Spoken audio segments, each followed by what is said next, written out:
अथ तृतीयोऽध्यायः। अर्जुन उवाच ज्यायसि चेत् कर्मणस्ते मता बुद्धिर्जनार्दन तत्किं कर्मणि घोरे मां नियोजयसि केशव।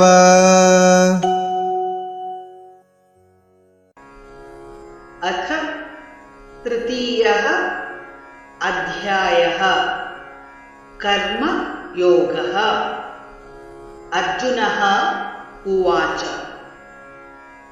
ज्यायसि चेत् कर्मणः ते मता बुद्धिः जनार्दन तत् किं कर्मणि घोरे मां नियोजसि केशव।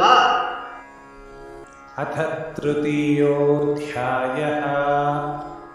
अथ तृतीयोऽध्यायः। कर्मयोगः। कर्मयोगः।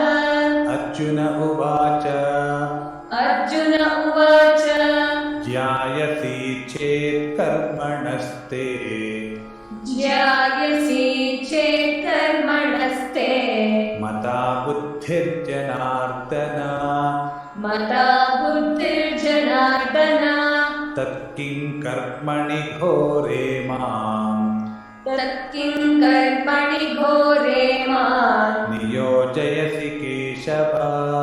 नियोजयसि केशव। ज्यायसि चेत् कर्मणस्ते मता बुद्धिर्जनार्दन ज्यायसि चेत् कर्मणस्ते मता बुद्धिर्जनार्दन तत्किं कर्मणि घोरे मां नियोजयसि केशव। तत्किं कर्मणि घोरे मां नियोजयसि केशव। ज्यायसि चेत् कर्मणस्ते मता बुद्धिर्जनार्दन तत्किं कर्मणि घोरे मां नियोजयसि केशव। ज्यायसि चेत् कर्मणस्ते मता बुद्धिर्जनार्दन तत्किं कर्मणि घोरे मां नियोजयसि केशव।